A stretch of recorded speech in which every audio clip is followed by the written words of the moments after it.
Toothpick, pin, काड्या घालणं हे सगळं बंद करा. त्याच्याने तुमच्या गम्स आणि दातांमध्ये जागा तयार होऊन अजून जेवण अडकतं.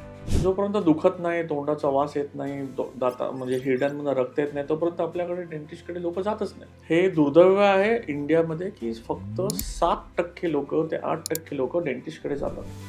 ब्रश म्हणजे बूट पॉलिश नाहीये की तुम्ही असं असं घासा. It has to be in circular motion. लहानपणी जे दुधाचे दात असतात ना, ते पडले की झालं असं म्हटलं जातं. पण मग नंतर काय काळजी घ्यायची? कारण की परमनंट दात आल्यावर खरं तर मला वाटतं जास्त काळजी घेण्याची गरज असते. पहिला परमनंट टीथ म्हणजे फर्स्ट मोलार म्हणतो तो 6व्या वर्षी येतो, 6 ते 7 मध्ये. ओके. अजूनही पालकांना वाटतं की अरे दुधाचा दात पडेल. हा मिसकन्सेप्ट आहे. एक तर दुधाचे दात टायमात पडले नाहीत तर मग दात वेळीवाकडे येतात. डेंटिस्ट्री म्हणजे ताप येण्यासारखं नाहीये की गोळी घेतली संपलं. No, it's a surgical thing. तुम्हाला ट्रीटमेंट करावीच लागणार. की दातांचे उपचार हे खूप महाग असतात. US, Australia, Canada, even Europe हे सगळे पेशंट इंडियात ट्रीटमेंट करायला येतात. त्याला डेंटल टुरिझम म्हणतात. कारण का एक डेंटल इम्प्लांट जर इंडियामध्ये 25,000 ते 50,000च्या मध्ये ॲव्हरेज असेल, तोच 2.5 ते 3 लाखापर्यंत US मध्ये कॉस्ट आहे. एक दात गेल्यानंतर जर तुम्ही तिथे इम्प्लांट किंवा ब्रिज नाही केला तर मग आजूबाजूचे दात शिफ्ट होणार तिकडे. म्हणजे एक दात काढल्यावर पूर्ण बाईट कोलॅप्स होते. दातांचा त्रास खूपच महागात पडतो बाबा, असं आपण हमखास बोलून जातो. तुम्हाला सुद्धा असंच वाटतं का? मग आजचा पॉडकास्ट तुमच्यासाठीच आहे, कारण दातांवरती जो खर्चही होतो तो टाळायचा कसा किंवा कोणती काळजी घेऊन तो खर्च कमी करायचा, याच विषयावरती आज आपण थेट एक्सपर्टशी बोलणार आहोत. सो आज आपण ऑर्थोस्क्वेअरचे फाउंडर डॉक्टर कुणाल शेठ यांच्याशी संवाद साधणार आहोत. महाडसारख्या छोट्या शहरातून डॉक्टर कुणाल शेठ यांनी डेंटिस्ट्रीची सुरुवात केली होती आणि त्यांनी एक स्वप्न बघितलं होतं की त्यांना संपूर्ण भारतामध्ये मॉडर्न डेंटिस्ट्री सोबतच सर्वांच्या खिशाला परवडणारी अशी एक्सपर्ट डेंटल केअर सिस्टम ही त्यांना भारतात स्थापन करायची होती. आणि हेच विजन त्यांनी सत्यात उतरवलं आणि आज ऑर्थोस्क्वेअरच्या संपूर्ण भारतामध्ये 125 पेक्षा जास्त ब्रांचेस आहेत. याच त्यांच्या कामामुळे त्यांना बऱ्याच पुरस्कारांनी आत्तापर्यंत सन्मानित करण्यात आलंय. आणि आजचा पॉडकास्ट सुद्धा तुमच्यासाठी खूप नॉलेजेबल ठरणार आहे, कारण तुमच्या मनात डेंटल हेल्थविषयी जे काही प्रश्न असतील त्याची योग्य उत्तरं तुम्हाला आज या पॉडकास्टमधून नक्कीच मिळतील. त्यामुळे हा पॉडकास्ट शेवटपर्यंत नक्की पहा. कुणाल सर, लोकमत सखीमध्ये तुमचं खूप खूप स्वागत आहे. It is an honour to have you here. Thank you Manavi. Yes. So माझा सर्वात पहिला प्रश्न हाच आहे. आपला विषयच आहे की डेंटिस्टकडे जाताना किंवा दातांच्या उपचारांवरती जो खर्च होतो तो कमी करण्यासाठी नेमकं काय करायचं? तर तसं बघायला गेलं तर असं म्हटलं जातं किंवा लोकांचा तो समज आहे की दातांचे उपचार हे खूप महाग असतात. तर मग तो खर्च टाळण्यासाठी नेमकं काय करावं? किंवा योग्य ती काळजी जर आपण घेतली तर तो खर्च कमी करता येऊ शकतो का? 100% कमी करू शकतो आपण खर्च. बेसिकली डेंटल असू दे किंवा आपलं हेल्थ असू दे, आपलं इंडियन मेंटॅलिटी अशी आहे की जोपर्यंत दुखत नाही किंवा गळ्यापर्यंत कुठली गोष्ट येत नाही तोपर्यंत आपण डॉक्टरकडे जात नाही.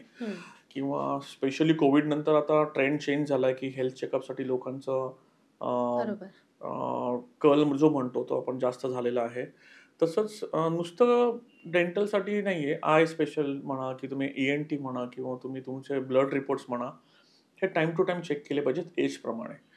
पण मी आता फक्त डेंटिस्ट आहे तर मी डेंटलबद्दलच जास्त बोलीन डेफिनेटली. तर आपण लहान मुलगा असो, मोठे असो, 6 महिन्यातनं एकदा तरी आपण डेंटिस्टकडे जायलाच पाहिजे चेक करायला. वर्स्ट कम वर्स्ट वर्षातनं एकदा तरी जायला पाहिजे. ओके. आपलं लहानपणापासून आपण शिकलोय prevention is a better than cure. Okay. आपण प्रिव्हेन्शन जेवढं घेऊ, आपण 2 टाइम ब्रश कसं करू, त्याच्यानंतर माउथ वॉश किती वापरू, डेंटिस्टकडे जाऊन क्लीनअप प्रॉपर कसं करू, जोपर्यंत दुखत नाही, तोंडाचा वास येत नाही, दाता म्हणजे हिरड्यांमधून रक्त येत नाही, तोपर्यंत आपल्याकडे डेंटिस्टकडे लोक जातच नाहीत. हे दुर्दैव आहे इंडियामध्ये की फक्त 7% लोक ते 8% लोक डेंटिस्टकडे जातात. जस्ट विचार करा की. आणि सगळ्यात वाईट म्हणजे इंडिया डायबिटीसची पंढरी आहे आपण म्हणतो, तसंच सगळ्यात जास्त कॅन्सर केसेस पण आहेत. त्यात पण 80% कॅन्सर केसेस ज्या आहेत ते तोंडाचे रोग आहेत, म्हणजे इट्स अ माउथ कॅन्सर. कारण का सर्वे सेज की 4 मधनं एका माणसाला म्हणजे 25% मेन्समध्ये किंवा वुमन्समध्ये टोबॅको, निकोटीन किंवा स्मोकिंग किंवा काही पद्धत त्याचं व्यसन आहे. ओके. आणि सगळ्यात जास्त कॅन्सरचे पेशंट आहेत माउथ कॅन्सरचे ते इंडियामध्ये आहेत कम्प्लिटली. त्यामुळे टाइम टू टाइम डेंटिस्टकडे जाणं आणि चेकअप करून घेणं त्याच्याने तुमचा खर्च 100% वाचेल. मी एक्झाम्पल देतो. ओके. सपोज आपण एक दाताला कीड लागली, काळा काळा ब्रश करताना दिसलं, आपण म्हणतो दुखत नाही ना, जाऊ दे आपण नंतर बघूया.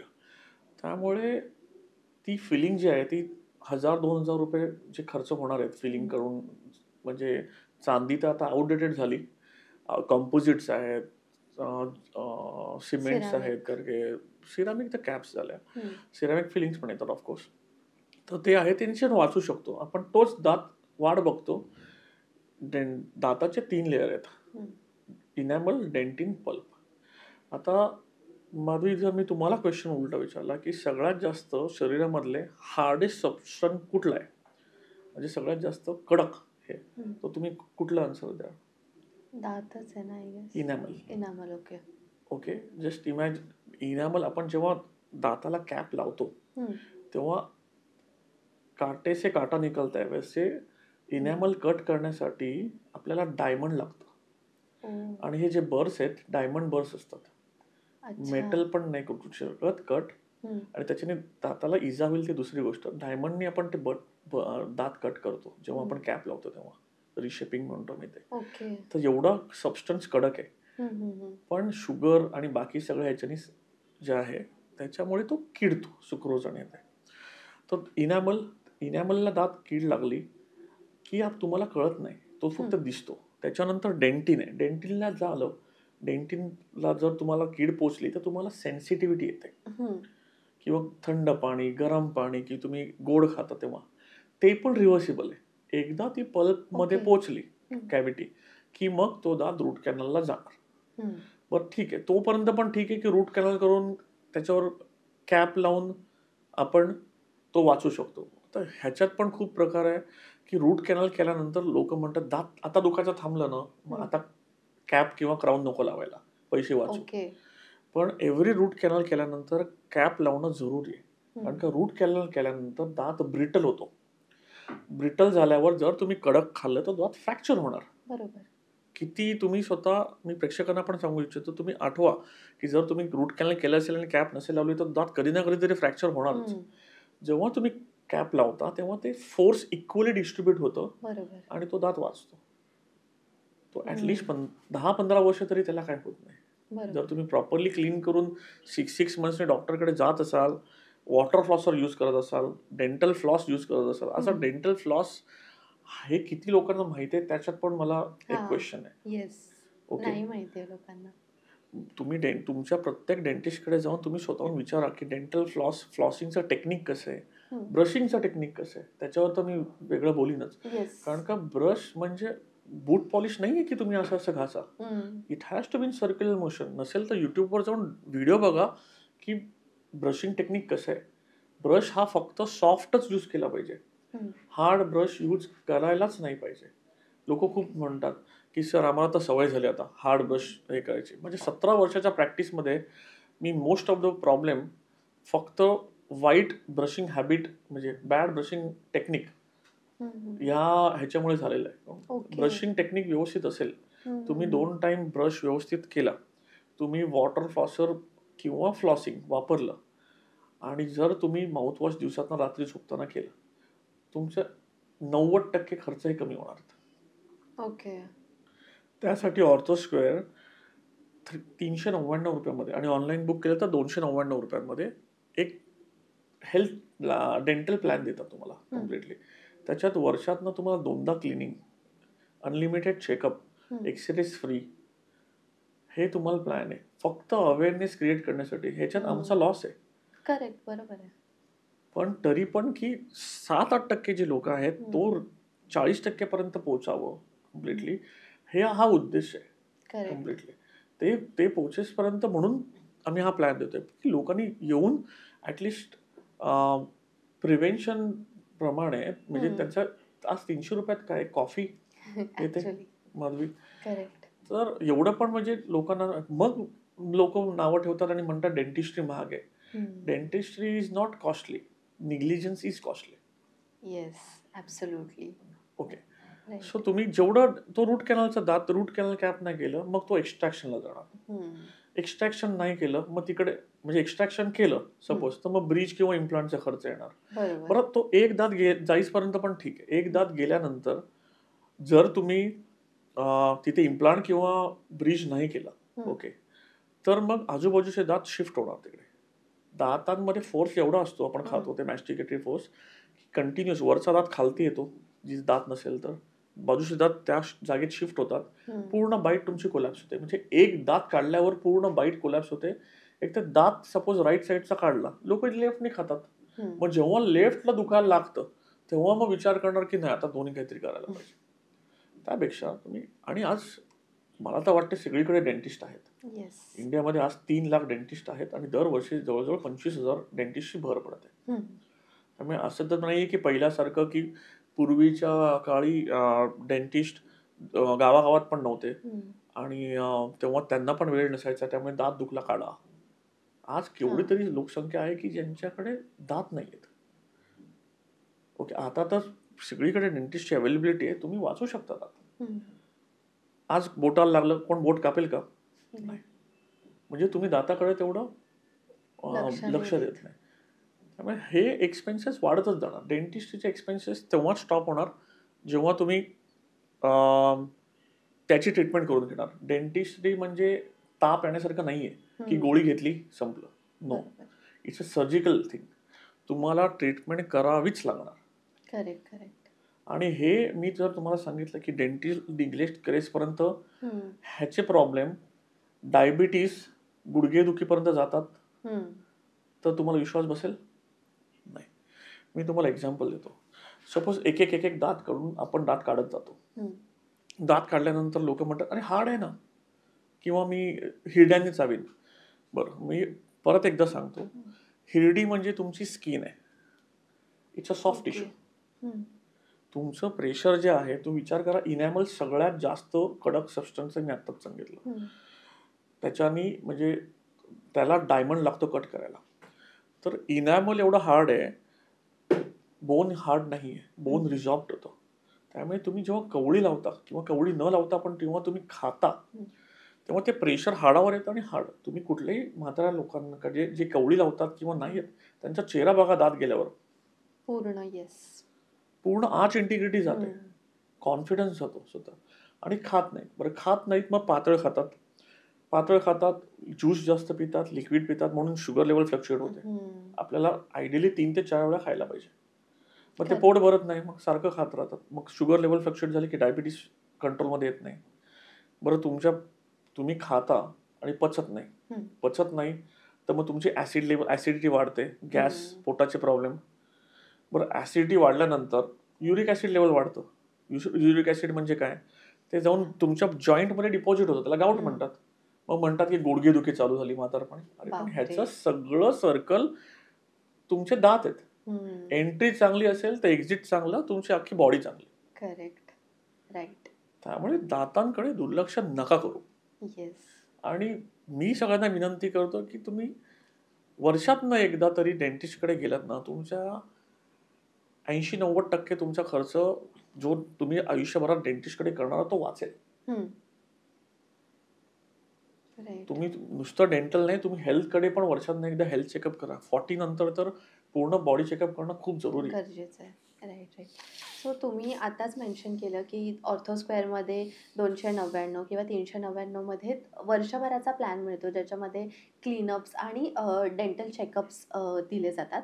आणि खरं तर मी स्वतः ऑर्थोस्क्वेअरमध्ये बऱ्याचदा आली आणि फक्त तो प्लॅनच नाही तर बऱ्याचशा ट्रीटमेंट्स ऑर्थोस्क्वेअरमध्ये भरपूर स्वस्तात आहेत. म्हणजे अलायनर्स ट्रीटमेंटचं एक्झाम्पल घ्यायला झालं तर खूप म्हणजे मला वाटते 30,000पासून 25-30,000पासून त्या ट्रीटमेंट्सची सुरुवात होते.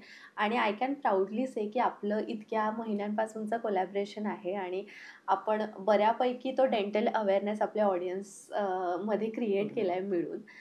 माझा पुढचा प्रश्न आहे, की लहानपणी जे दुधाचे दात असतात ना, ते पडले की झालं असं म्हटलं जातं. पण मग नंतर काय काळजी घ्यायची? कारण की पर्मनंट दात आल्यावर खरं तर मला वाटतं जास्त काळजी घेण्याची गरज असते. आपण करेक्ट? टप्प्याटप्प्याने बोलू. हं, आता आपण लहान मुलांचे सगळे प्रॉब्लेम्स सांगू. हं. मग आपण मिडल एज प्रॉब्लेम सांगू आणि मग अडल्टहूड आणि ओल्ड एज असं आपण 4 टप्प्यांमध्ये आपण हे टॉपिक हे करू. हो. सो पहिलं लहान मुलाचा पहिला दात 6 ते 7 महिन्यामध्ये येतो. जर तो लेट झाला 1 वर्षापर्यंत तर तुम्ही प्लीज डॉक्टरकडे जा. ओके. तुम्ही दाखवा, की हं. का नाही आलाय. तुम्ही लहानपणी आलात तर लहानपणी पेशंट म्हणजे बाळ असतं तेव्हा हं, हं, हं. कॉटनमध्ये मधानी मध आपलं हं. घेऊन त्यांनी हिरड्यांना मसाज करा. पण ओके. मध केल्यानंतर परत साध्या पाण्याने पण ते वाईप आउट करा. ओके. ओके. दात आल्यानंतर ते बाळ ब्रश नाही करू शकत. हं, तर हं, हं. तोपर्यंत तुम्ही कॉटन घेऊन स्वच्छ प्रॉपरली त्याच्याने तुम्ही मसाज करा ओके. दातांना, की त्याच्यावर बॉटल तुम्ही दुधाची वापरता, हं. तुम्ही देता म्हणजे बाळाला किंवा तुम्ही ब्रेस्ट फिडिंग असतं. हं. तेव्हा त्याच्यानंतर तसंच बाळ झोपतं. ते त्याला नर्सिंग बॉटल केरीज म्हणतात. ओके. खूप लहान मुलांना बॉटलची सवय असते. हं. त्याच्यात तर अजून तरी की माता लोकं, आई लोकं त्यात शुगर टाकतात. हं. त्याच्याने अजून दात किडतात. बरोबर. ओके. बरं ते दात किडले तर तुम्ही लहान मुलांच्या डॉक्टरना पेडोडॉन्टिस्ट म्हणतात. हं. तुम्ही त्यांच्याकडे दाखवून तुम्ही ते करून घ्या टाईम टू टाईम. जर दुधाचे दात किडले, बाळ खात नाही, हं. त्याची ग्रोथ स्टॉप होते. तुम्ही म्हणता आमचा मुलगा खातच नाही. अरे हं. तुम्ही दात चेक करा. त्याला सारखा वारंवार ताप येतो. अरे इन्फेक्शन असेल तर ते इन्फेक्शनमुळे ताप येणार. करेक्ट. बेसिक सगळे आजार जे आहेत ना, ते आपल्या दातांशी निगडीत आहेत. हं. मी तुम्हाला आत्ता तर पचनाबद्दल सांगितलं, आता लहान हो. मुलांचं सांगतो. त्यांची वाढ थांबते. पहिला पर्मनंट टीथ म्हणजे फर्स्ट मोलार म्हणतो तो 6व्या वर्षी येतो. 6 ते 7 मध्ये. ओके. अजूनही पालकांना वाटतं, की अरे दुधाचा दात पडेल. हं. हा मिसकन्सेप्ट आहे. एक तर दुधाचे दात टाईमात पडले नाहीत, तर मग दात वेडीवाकडे येतात. मग ओके. नंतर म्हणजे तोही त्रास आहे हो. वेगळा. ओके. तो 12 वर्षापर्यंत दात पडतात पूर्ण 12-13 वर्षापर्यंत आणि नवीन दात येतात. ओके. जर दात टाईमात नाही पडले, हं. तर त्याची वाढ होत नाही. वाढ नाही झाली, की दातांना पर्मनंट दात येण्यासाठी जागा नसते. हो. मग ते वेडेवाकडे येतात. हां. तुमची चेहऱ्याची वाढ जी आहे ती खुंटते हं. किंवा लहानपणी अंगठा सोकायची सवय असेल, जीभ बाहेर काढायची हं. सवय असेल, त्याचे दात पुढे येतात. पुढे येतात. या सगळ्या करेक्ट. गोष्टी तुम्ही अप्लायन्सेसनी पहिलं करू शकता. हं. बरोबर. किती आता अप्लायन्स देऊन जर तुम्ही टंग अप्लायन्स दिलं, हं. तर तोच पुढचा ब्रेसेसचा खर्च तुमचा वाचणार आहे. बरोबर. आता अवेअरनेस वाढतोय, पण हं. माधवी ते पण मोठ्या शहरांमध्ये, गावांमध्ये काय? मग आमच्या ऑर्थो स्क्वेअरकडनं उद्दिष्ट हेच आहे, की जास्तीत जास्त लोकांपर्यंत पोहोचावं. म्हणून आमचे हं. नुसतं मेट्रो सिटीमध्ये नाही, आज नाशिक, औरंगाबाद, नागपूर हं. मध्ये पण क्लिनिक्स आहेत आणि आता आम्ही सातारा, कोल्हापूर या सिटीजमध्ये पण जातोय. राइट. की जास्तीत जास्त लोकांपर्यंत पोहोचावं आणि हं. अवेअरनेस वाढवा हाच उद्दिष्ट आहे. लहान मुलांचं ते झालं. त्याच्यानंतर 12व्या-13व्या वर्षी पडले. दात वेडेवाकडे आले. तुम्ही ब्रेसेस लावून सरळ करू शकता. हं. पण वाकडे दात असतील असे सपोज, तर जेवण अडकतं. हं. दातांना तार ही फक्त चांगलं दिसण्यासाठी नाहीये. करेक्ट. फंक्शनलसाठी पण आहे. हं. दात अडकलं की तो रूट कॅनलला जाणार. तुम्ही साफ करू शकत नाही. हं. One cycle. सायकल आहे राइट. कम्प्लिटली. त्यामुळे आज तर अलाइनर आलेत. हं. तुम्हाला आता ज्यांनी मिस केले बस पहिली, ब्रेसेस नाही लावलेत. आज कुठे आम्ही एक 60 एज पर्यंत आम्ही अलाइनर दिलेले आहेत. राइट. म्हणजे फक्त गम्स आणि बोन्स चांगले असतील तर आम्ही अलाइनर देतो. हं. म्हणजे हे आता ॲडल्ट म्हणजे टीनेजमध्ये आपण बोलायचं झालं, तर मग सगळे सपोज दुधाचे दात हं. पडून नवीन दात आले. अक्कलदाढीचा प्रॉब्लेम असतो. अजून ती तर लेट येते 18 ते 21 हो. मध्ये येते. आणि अक्कलदाढ जर प्रॉपर टायमाला नाही आली, तर ते दातांना पुश करून इकडे परत वेडेवाकडे दात होतात. हं. लेट मॅन्डिबल शिफ्ट म्हणतात त्याला. राइट. ह्या सगळ्यात अलायनसने आज सगळं स्ट्रेट होऊन जातात दातच हं. कम्प्लिटली. तो सपोज आपण नाही खर्च केला, तर मग ते दात किडणार, इम्प्लांटला जाणार. When it comes to adult, वर्षातनं 2दा डेंटिस्टकडे जा. हं. स्केलिंग, क्लिनिंग म्हणतो मी त्याला. स्केलिंग आणि पॉलिशिंग करून घ्या. वॉटर फ्लॉसर यूज करा. हं. 2दा ब्रश करा सॉफ्ट, प्रॉपर टेक्निकनी. हं. लोकांना अजून टेक्निक माहित नाही. पाहिजे असेल तर मी व्हिडिओ बॅकमध्ये सांगतो की तुम्ही बूट पॉलिश नाहीये की तुम्ही घासता, यू हॅव टू क्लीन. आपण ब्रश दात क्लीन करण्यासाठी करतो. पॉलिश करणं डेंटिस्टचे काम आहे, त्यांना करू द्या, तुम्ही नका घरी करू. हे झालं ॲडल्टमध्ये. ॲडल्टमधनं आपण दात काढले, एक दात काढला, दुसरा दात काढला, मग कवळी. मी तुम्हाला मगाशी प्रॉब्लेम सांगितलेच. त्याच्यानंतर मग जर आज इम्प्लांट्स आहेत, इम्प्लांट्स इज अ बोन. तुमचं हाड प्रिझर्व होतं. तुम्ही आज 65व्या वर्षीचा माणूस, 80 वर्षाचा माणूस, मी 93 एज लास्ट पर्यंत इम्प्लांट केलेले आहेत. ओके, म्हणजे एवढ्या जास्त वयापर्यंत त्या वयातल्या माणसांना विचार कर, त्यांना इम्प्लांट करू वाटतात. म्हणजे खाण्याची इच्छा, आणि तुम्ही लेट, तुमची पचनशक्ती कमी होते ओल्ड एज मध्ये. त्याच टायमाला तुम्हाला खायला पाहिजे.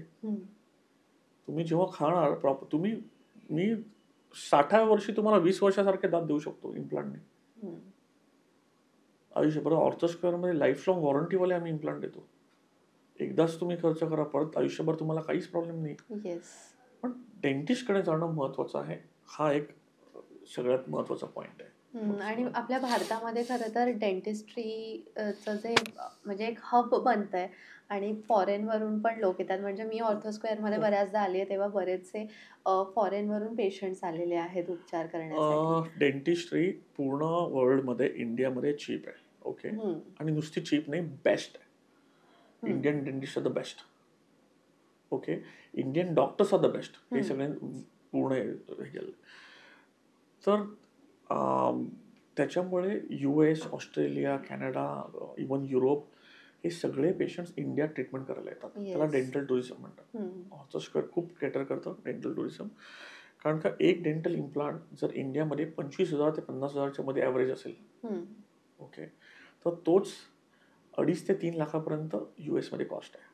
बापरे, म्हणजे एवढा वास्ट. आपल्याकडे हेल्थ इन्शुरन्स जेवढे कमी लोक घेतात, डेंटल इन्शुरन्स यायला तर अजून 10 वर्ष आहेत. करेक्ट.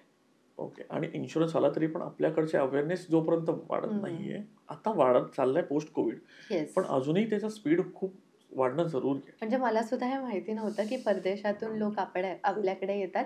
मी जेव्हा ऑर्थोस्क्वेअर मध्ये आले तेव्हा मला पहिल्यांदा कळलं ते. सो आपण दातांची नेमकी काळजी कशी घ्यायची, किंवा बेसिक अशा कोणत्या सवयी आहेत ज्यामुळे दात हेल्दी होतात याबद्दल बोलतोय.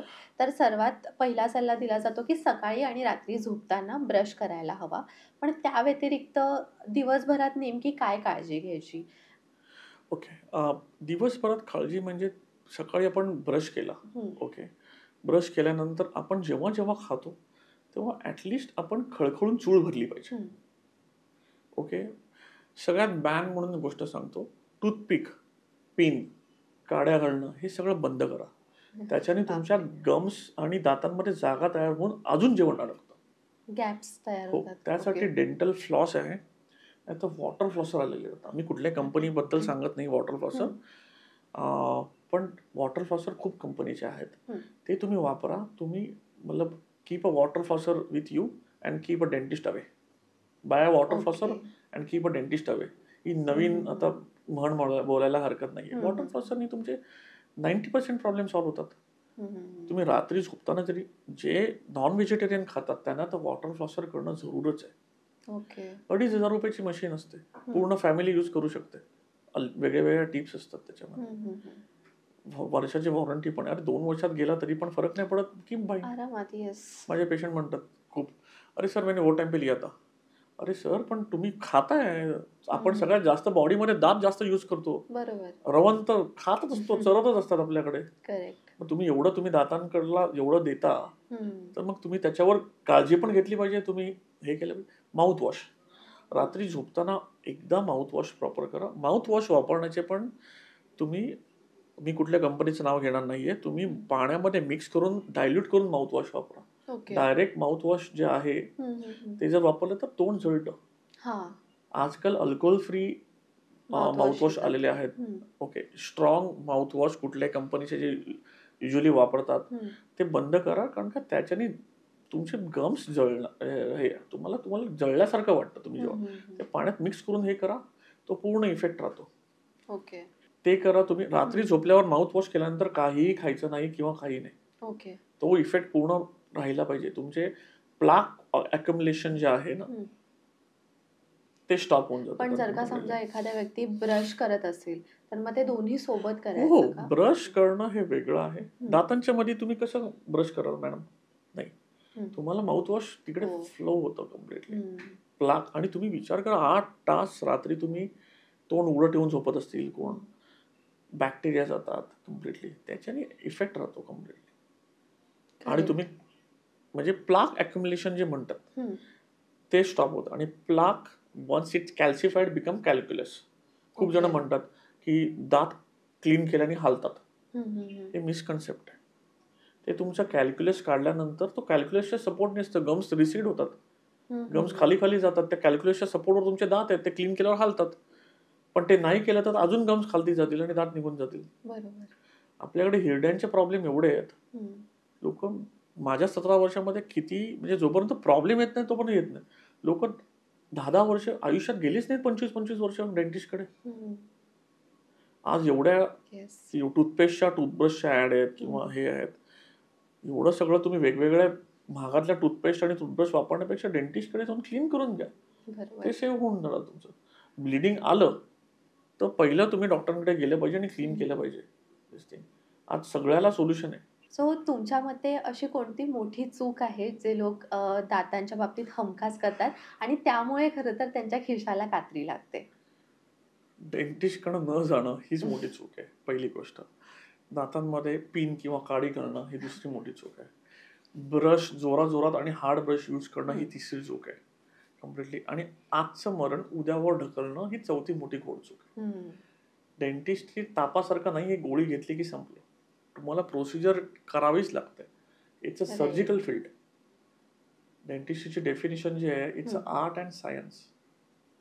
ओके, हे दोन्ही आहे मेडिसिनचं. त्यामुळे तुम्हाला डेंटिस्ट, प्रत्येक डेंटिस्टला आर्टिस्टिक हँड असावा लागतो तुम्ही करताना कम्प्लिटली. त्यामुळे डेंटिस्टकडे तुम्ही 6 महिन्यात एकदा, वर्षात एकदा जा, तुमचे सगळे प्रॉब्लेम सॉल्व्ह होतील. राईट. त्यामुळे डेंटिस्टकडे रेग्युलर बेसिसवरती जाणं आणि चेकअप करून घेणं सर्वात महत्त्वाचं आहे. आता ना मी काही लिस्ट डाऊन केलेले आहेत. म्हणजे पुढचा माझा प्रश्न आहे त्याच्यामध्ये मी काही कॉमन जे दातांचे प्रॉब्लेम आहेत ते मी लिस्ट डाऊन केलेले आहेत आणि मग त्याच्यावरती तुम्ही ऑडियन्सना अवेअर करा. तर सर्वात पहिला आहे तोंडातून घाणेरडा वास येणं. तोंडातनं घाणेरडा वास खूप प्रकारे होऊ शकतो. एक तर तुमचे पोट व्यवस्थित साफ नसेल तरी होऊ शकतं. तुम्ही सकाळी खाल्ल्यानंतर डायरेक्ट रात्री जेवता, मध्ये मील्स नाही आहेत तर होऊ शकतं. तुम्ही जर properly time to time cleaning नाही केलं, तोंडामध्ये प्लाक आणि कॅल्क्युलस खूप जास्त आहे तर होऊ शकतं. आय वुड रिकमेंड की तुम्ही माउथवॉश ठेवा. ऑफिसमध्ये असेल तरी तुम्ही ठेवलं, लंच नंतर तुम्ही केलं तर. ज्यांना सिगरेट स्मोकिंगचं व्यसन आहे, तंबाखूचं व्यसन आहे, त्याच्यात होतं. एम्प्टी स्टमक असेल तरी तोंडातनं वास येतो कम्प्लिटली. त्यामुळे खूप सारे हे ते एक्झॅक्ट इव्हॅल्युएट केल्यावरच सांगू शकतो की काय प्रॉब्लेम आहे. जर तोंडातनं रक्त येत असेल हिरड्यांमधनं तर पण हमखास वास येतो. ओके. दुसरं आहे दातांवरती पिवळा थर जमा होणं. आपण जेव्हा खातो तेव्हा खाल्ल्यानंतर सपोज ब्रश नाही केला तर त्याचे अन्नकट असतात, त्याच्याने प्लाक फॉर्मेशन होतं. When plaques gets calcified becomes calculus. Okay, so calculus form झालं की तो पिवळा थर होणार. दुसरी गोष्ट म्हणजे तोंडामध्ये मी तुम्हाला एक पहिले सांगतो की 80% पचन जेवणाचं हे तोंडात होतं. ओके. आणि मग ते अमायलेज वगैरे जे सिक्रेशन्स आहेत आणि आपल्याकडे सरावेली ग्लँड्स आहेत. तुम्ही तोंडामध्ये खूप झिरोस्टोमिया म्हणतात त्याला. झिरोस्टोमिया इज अ डिसीज ज्याच्यामध्ये तुमची लाळ जमा होत नाही किंवा जे डक्ट आहेत ते ब्लॉक्ड असतात तुमच्याकडे. हे नाही, आपल्याकडे मी सांगितलं की आपल्याकडे कंटिन्युअस फ्लश चालू असतं. जर ते तुम्हाला असेल तर पण तोंडा म्हणजे वास येतो, तुमचे दात जास्त किडतात. त्यामुळे टाइम टू टाइम म्हणजे तुमचे सलायवा येणं हे पण एक हे आहे, कारण का ते तुमचं फ्लश आहे आणि तुम्ही खाता ते तुमचं पचन पण होतं. विचार करा 80% पचन आहे, आपल्याकडे दात नाही तर काय होणार ते पचन कसं करणार? म्हणूनच तर पोटाचे आजार चालू होतात. बरोबर. त्यामुळे जो पिवळा थर आहे ते तुम्ही क्लिनिंग स्केलिंग केलं, तुम्ही स्केलिंग करून तुम्ही पॉलिशिंग केलं तर तो जाणार. त्याच्यात एकदमच पिवळे असतील तर आपण ब्लिचिंग म्हणतो त्याला. ओके. ओके, आपण दात ब्लीच करून हं. तो पिवळा थर आहे तो पांढरा करू शकतो. खूप प्रकार आहेत त्याच्यामध्ये. फ्लुरॉसिस म्हणतात. हं. काही काही एरिया आहेत की जिकडे पाण्यामध्ये फ्लुराईडचं कंटेंट जास्त आहे, तर त्यांचे चॉकलेटी आणि पिवळे दात असतात आणि ते ब्रिटल असतात. ओके. मला दर्शनाला सांगावं इच्छितो की हं. गुजरातमध्ये, बिहार, आंध्र प्रदेशमध्ये हे जास्त कंटेंट आहे. अच्छा. हरियाणा पण असं नाही की आपल्याकडे नाहीये. सम प्लेसेस आहेत आपल्याकडे पण महाराष्ट्रामध्ये. तर ते अनुवंशिक पण आहे. दुसरी गोष्ट, तुम्हाला त्याच्यावर कॅपिंग करणं जरुरी आहे, नाहीतर तो दात ब्रिटल होतो ओके. आणि तुटत जातो कम्प्लिटली. त्यामुळे कॅपिंग करून ते वाचवणं पण जरुरी आहे तुमचं. तर पिवळेपणा असल्याचे खूप हे आहेत. वेगवेगळी कारणं आहेत. करेक्ट. तुम्ही आता म्हणाला, की काही लोकांच्या बाबतीत असं होतं, की लाळ खूप कमी प्रमाणात तयार होते. पण मी असंही वाचलंय, की काही लोकांच्या बाबतीत लाळ जास्त प्रमाणात तयार होते आणि लहानपणी काही लोकांची लाळ गळते ना, तर ते मोठ्या माणसांच्या बाबतीत सुद्धा होतं. तर मग ते दातांशीच रिलेटेड आहे, की काही वेगळं कारण असू शकतं? दातांच्या रिलेटेड आहे, ते तुमच्या पोटाच्या पण रिलेटेड आहे. ओके. ओके. तुम्हाला पॅरोटिड ग्लँडचं एम-आर-आय पण करायला पाहिजे. जर तुमचे ब्लॉकेज असेल किंवा एक्सेस येत असेल कम्प्लिटली, किंवा रात्री जे घोरतात किंवा उलटे झोपतात, त्याच्याने लाळ जमते. लाळ जमण्याचे दुसरे वेगळे प्रकार आहेत. ओके. एक तर ओके. ज्यांना ऍसिडिटीचा प्रॉब्लेम आहे आणि सपोज त्या ऍसिडिटीवाले पोटावर झोपले, आपण जेव्हा झोपतो तेव्हा पूर्ण ऍसिड तोंडावर. करेक्ट. ऍसिड आपल्या पोटात चिकनचा पीस पण पचतो. तर विचार करा, इनॅमल पूर्ण वॉर्न ऑफ होतं. सेन्सिटिव्हिटीचं मेजर कारण ऍसिडिटी आहे. ओके. त्यामुळे अच्छा. रात्री आपण म्हणतो की 7 नंतर जेवू नये. त्याला कारण आहे. आपल्याकडे आज जेवलो, टीव्ही लावला, झोपलो. पचन कुठे चाललं? ड्रिंक्सची हॅबिट आहे, स्मोकिंग हॅबिट आहे. ऍसिडिटी जेव्हा वाढते त्यांची, जेव्हा ऍसिडिटी वाढते आणि तुम्ही झोपता किंवा तुम्ही पलटी झोपता, ते तोंडात येतं. ज्यांना ऍसिडिटी आहे त्यांना सेन्सिटिव्हिटी आहे. सकाळी उठल्यानंतर तोंड पूर्णच्या पूर्ण असं ड्राय झालेलं असतं. पांढरा थर जिभेवर असतो. म्हणजे तुम्ही समजून घ्या की तुम्हाला ऍसिडिटी. ओके. आज घोरणं आणि स्लीप ॲपनिया हा एक वेगळा टॉपिक आहे पॉडकास्टचा. हे सगळं चालू होतं ओबेसिटीमुळे, न पचनमुळे. सगळं हे सर्कल आहे. बापरे! म्हणजे ही खरंच खूप वेगळी माहिती होती. पुढचा प्रश्न आहे, की हिरड्यांमधून जे रक्त येतं लोकांच्या, तर ते कशामुळे होतं? हिरड्यांमध्ये रक्त मेन तर खूप वर्ष तुम्ही डेंटिस्टकडे जात नाही. That is one. जेव्हा प्रेग्नन्सी येते तेव्हा स्पेशली हार्मोन चेंजेस होतात लेडीजमध्ये. तेव्हा त्याच्यामध्ये एकतर मुलाकडे लक्ष देण्यासाठी स्त्रियांचं जे दाताकडे दुर्लक्ष होतं. म्हणजे मोस्ट ऑफ द स्त्रियांचा प्रॉब्लेम हे प्रेग्नन्सीच्या टायमाला होतो दातांचा. खूप म्हणजे एवढ्या प्रॅक्टिसमध्ये सगळं, जेव्हा मी विचारतो त्यांना, हिस्ट्री घेतो, तेव्हा ते म्हणतात की प्रेग्नन्सी नंतर माझ्या दाताला प्रॉब्लेम झाला. कारण का त्यांचं मुलाकडे एवढं लक्ष असतं आणि ते न झोपणं, हे ते दुर्लक्ष होतं आणि त्यात दाताकडे जास्त होतं. बरोबर. कम्प्लिटली खात राहा फक्त, मेंटेनन्स नाही. त्यात हार्मोनल चेंजेसमुळे ब्लिडिंग होतात कम्प्लिटली गम्स. किंवा लहान म्हणजे मुली वयात येताना पण गम्स इश्यू होऊ शकतात कम्प्लिटली. त्याच्यानंतर तुम्ही क्लिनिंग प्रॉपर नाहीये, तुमचे बॅड हॅबिट्स आहेत. टोबॅको आणि smoking is a main cause. तुमचे गम्स पूर्ण रिसीड होतात आणि ब्लिडिंग चालू होतं, सुचतात. ब्रशिंग करताना हे डेंटिस्टकडे क्लिनिंग नाही केलं, स्केलिंग नाही केलं, कॅल्क्युलस जास्त जमा झाला की ब्लिडिंग होतं. आणि एक मेन प्रकार मला सांगायला पाहिजे की पायरिया हा जो मेन आहे, त्याच्यामध्ये सगळ्यात हॉरिबल आहे पायरिया. जर दात किडला ना तरी ठीक आहे, आपण तो दात किडल्यावर रूट कॅनल करू, हे करू. पायरिया असा आहे की जर तुमच्याकडे दातांमधून रक्त येत असेल, प्लीज कृपया करून डॉक्टरांकडे जाऊन चेक करून घ्या. पायरियामध्ये तुमचं इन्फेक्शन एवढं स्ट्रॉंग असतं आणि कबड्डी आणि खो खो सारखं ते स्प्रेड होत जातं. बापरे! एक दात हालतोय, लोक म्हणतात जाऊ दे ना, इथनं खातो. हालत तुम्हाला कधी कळणार नाही की सगळा पायरिया झालाय. जनरलाइज पेरिओडोंटायटिस म्हणतात त्याला. आणि त्याच्यानंतर एवढं इन्फेक्शन स्ट्रॉंग होतं की नंतर इम्प्लांट टाकायला पण आमच्याकडे बोन नसतं, आम्हाला बोन ग्राफ्ट करावं लागतं. बापरे! ओके. पूर्ण बोन इट अवे करून, म्हणजे पूर्ण ते डॅमेज होतं का? इन्फेक्शन पूर्ण बोन खाणार. ओके. मी एक्सरे शेअर करतो की जिकडे पूर्ण बोन केलेले आहेत. हम्म, हम्म, हम्म. मध्ये करोनामध्ये ब्लॅक फंगस म्हटलं, म्युकर हा, मायकोसिस आलेला. येस. त्याच्यात जेव्हा बोन गेलेले आहेत त्या केसेसमध्ये आम्ही झायगोमॅटिक इम्प्लांट, लॅबेला इम्प्लांट असं कुठलं आज केसच नाही की जिकडे बोन नाही तरी आम्ही इम्प्लांट करतो. अशी कुठलीही केस नाही की जिकडे इम्प्लांट होत नाही, एक्सेप्ट तुम्हाला बोन कॅन्सर असेल और एक्सेप्ट तुम्हाला रेडिओक्रॉसिस, ऑस्टिओनिक्रॉसिस काय असेल तर तुम्हाला त्याच्यात आम्ही इम्प्लांट नाही करू शकत. तर 99% केसेसमध्ये आम्ही इम्प्लांट करू शकतो. सो आत्ताच्या घडीला एखाद्या व्यक्ती ज्या स्टेजला असेल त्याच्यानंतर पुढे 5-10 वर्षांपर्यंत त्यांना जर दातांचा त्रास होऊ नये असं वाटत असेल तर त्यांनी काय स्टेप्स उचलायला पाहिजेत? Mouth wash, water flosser, brushing habits properly, डेंटिस्टकडे तुम्ही टाइम टू टाइम व्हिजिट करणं, राईट. आणि बॅड हॅबिट्स बंद करणं.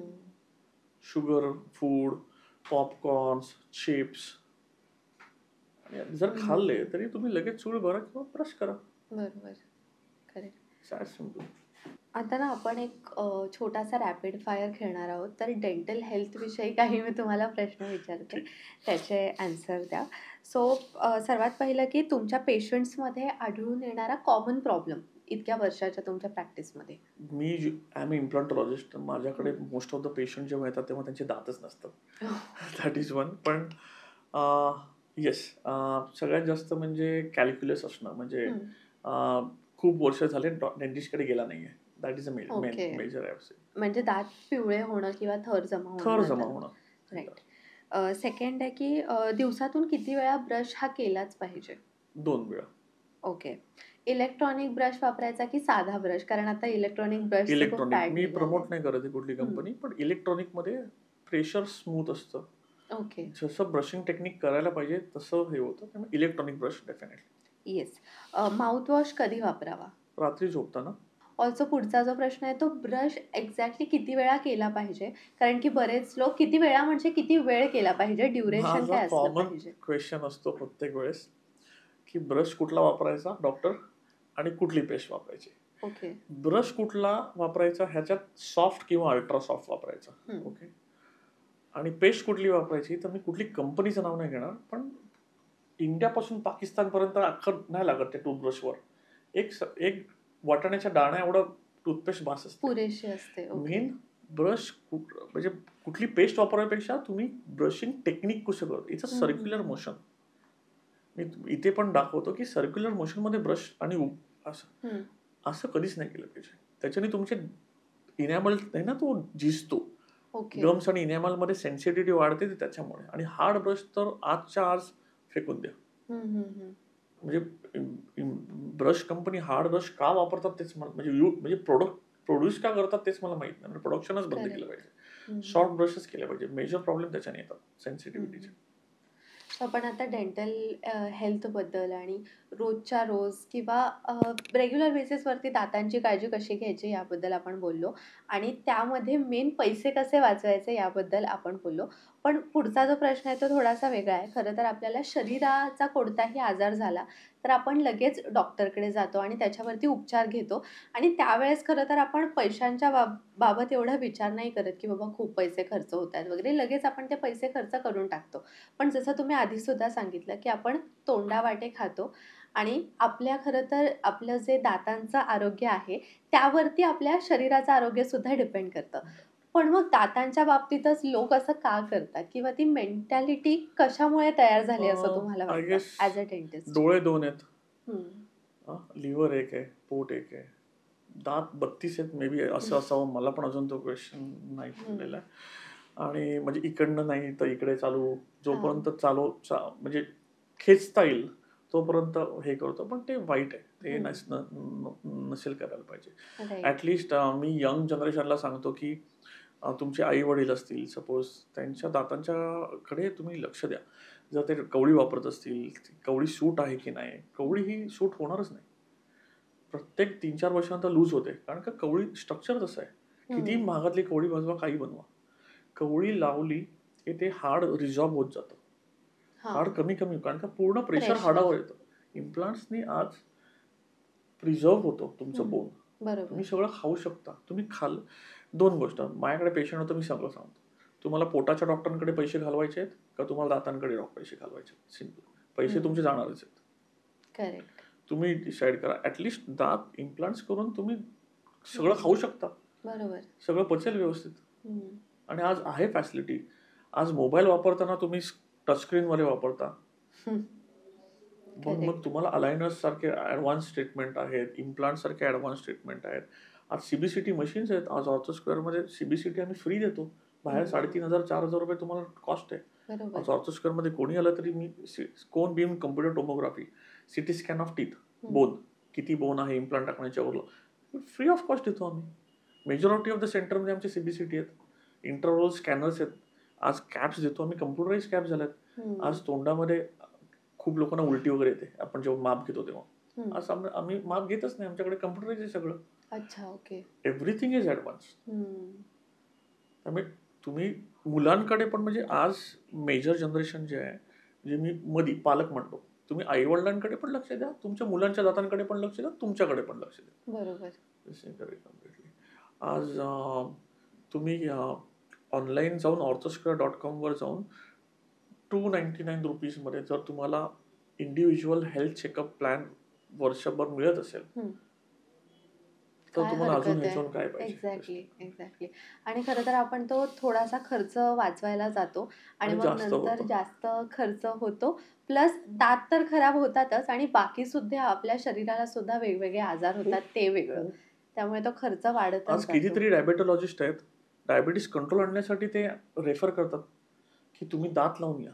राईट. तुम्ही दात व्यवस्थित तुम्ही चावाल, तुम्ही ज्यूस पिणं बंद करा. डायरेक्ट ज्यूस पिल्यानंतर ते रक्तात जातं, शुगर लेवल वाढते. बरोबर. हे सगळं तुम्ही जास्तीत जास्त भात खाता, तुमचं पचन नाही होत. डायबेटॉलॉजिस्ट रेफर करतात. आज गॅस्ट्रोवाले रेफर करतात की डेंटिस्टकडे जा, दात लावून या. एंट्री आहे सगळ्यांना, एंट्री आहे तुमची शरीराची एंट्री टीथ. एक्झॅक्टली. सो जाता जाता तुम्ही पेशंट्सला आपल्या काय एक मेसेज द्याल तुमच्यातर्फे? आपले पंतप्रधान पण सांगतात की हेल्दी राहा म्हणजे इंडिया हेल्दी होईल. तर त्याची सुरुवात दातांपासून पण आहे. तुम्ही कुठल्याही तुमच्या जवळच्या डेंटिस्टकडे जा, पण वर्षातनं एकदा तरी क्लीन करून घ्या. जर तुमच्या टीथ व्यवस्थित असतील तर तुमचं बाकी शरीराचं पचन म्हणा, तुम्ही सगळं व्यवस्थित असेल तुम्ही. आणि नुसतं आज कुठलाही कॉर्पोरेट जॉब म्हणा किंवा कुठेही म्हणा, तुम्हाला स्माईल आज व्यवस्थित आहे हवे, because you want to be presentable. Correct. Okay. तो सेम म्हणजे आज त्याच्यात पण आज लॅमिनेट्स, विनियर्स केवढे ॲडव्हान्स ऑप्शन्स आलेले आहेत. आता पहिल्यासारखं डेंटिस्ट नाही राहिलेली आहे. Now dentist is like much advanced. Okay. त्यामुळे तुम्ही डेंटिस्टकडे जा आणि टाइम टू टाइम उपचार घ्या. इनफॅक्ट वर्षातनं एकदा तुम्ही तुमचं हेल्थ चेकअप पण करा. I must suggest. So sir, मी असं ऐकलंय की तुम्ही चक्क 85,000 प्लस इम्प्लांट आतापर्यंत केलेत आणि त्यासाठी तुम्हाला बरेचसे अवॉर्ड सुद्धा मिळालेत. तर त्या तुमच्या जर्नीबद्दल काय सांगाल आणि तुम्ही जे अवॉर्ड तुम्हाला जे मिळालेत त्याबद्दल काय सांगाल? मला कन्झिक्युटिव्ह 3 वर्ष नोबल बायोकेअर कडनं ऑल ऑन फॉर एक्सिलन्स चा अवॉर्ड मिळाला आहे 3 वर्ष कंटिन्युअस. आणि येस, मी 85,000 पेक्षा 85,000 पेक्षा जास्त इम्प्लांट केलेत. ते सगळ्यात क्लेम टू बी जगात सगळ्यात जास्त आहेत. ओके. आणि ऑर्थोस्क्वेअरनी कम्प्लिटली 1.5 लाखापेक्षा जास्त डेंटल इम्प्लांट्स केलेले आहेत. दर महिन्याला जवळजवळ 3,000 इम्प्लांट्स आम्ही करतो. दररोजचे 100 इम्प्लांट्स ऍटलिस्ट करतो आम्ही. आणि 125 शाखा आहेत 34 सिटीमध्ये. सून हळूहळू वाढून त्या 500 करण्याचा आमचा मानस आहे आणि होतील त्या कम्प्लिटली. तर जास्तीत जास्त लोकांपर्यंत पोहोचावं आणि मार्केट रेट्सपेक्षा अफोर्डेबल आहेत. आज आमची स्वतःची टेक्नॉलॉजी वापरून अलायनर्स आम्ही ब्रेसेसच्या कॉस्टमध्ये घेऊन आलेलो आहेत. आज मी छातीठोकपणे सांगतो की इम्प्लांट्स आणि aligners best treatment guaranteed and best rate guaranteed entire ऑर्थोस्क्वेअरमध्ये. आणि आम्ही जे इम्प्लांट्स करून देतो ठराविक, ते लाईफ लॉंग वॉरंटी असतात. तुम्हाला एकदा स्पेंड केल्यानंतर तुम्हाला आयुष्यभर चेकअपमध्ये पण तुम्हाला पैसे घालवायची गरज नाही आहे. किती पण आहेत. पण आज मुंबईचा पेशंट आहे, दिल्लीला ट्रान्सफर झाला चेकअप होईल, बँगलोरला ट्रान्सफर झाला चेकअप होईल, कारण का बरोबर. सगळीकडे ऑर्थोस्कोप 125 ब्रँचेस आहेत. ब्रांचेस आहेत, करेक्ट. त्यामुळे टेन्शन नाहीये. नाही कुठेही गेलं तरी येस, योग्य ते उपचार होणार आहेत. आम्ही म्हणतो ना, दातों की कोई भी समस्या हो कम टू ऑर्थोस्कोप. अरे वाह!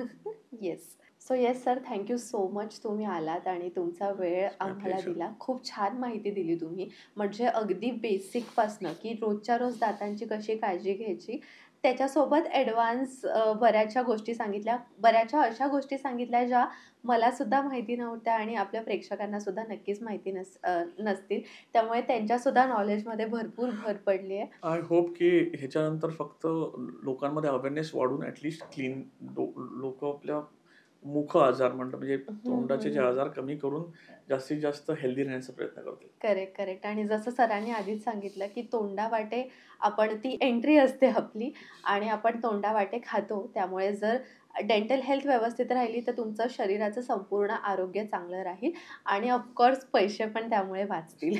अजून एक मला लास्ट सांगावं हं. इच्छितो की प्लीज कृपा करून निकोटीन तंबाखूचे जेवढे पदार्थ आहेत ते प्लीज बंद करा. सुरुवातीला त्रास होतील. तुम्ही तुमच्या डेंटिस्टकडे जाऊन सांगा. निकोटीन पॅचेस येतात. तुम्हाला जर तुमचं हेल्पलाईन नंबर आहे. तुम्हाला जर तुमचं व्यसन कमी बंद हं. करायचे असतील तर खूप आपल्याकडे पान, गुटखा, तंबाखू, सिगरेट्स हे सगळं आहे. आय रिक्वेस्ट एव्हरीवन की प्लीज स्टॉप युअर हॅबिट्स आणि हं. Let's move towards a healthy India. Yes, yes. Thank you so much for coming. Thank you.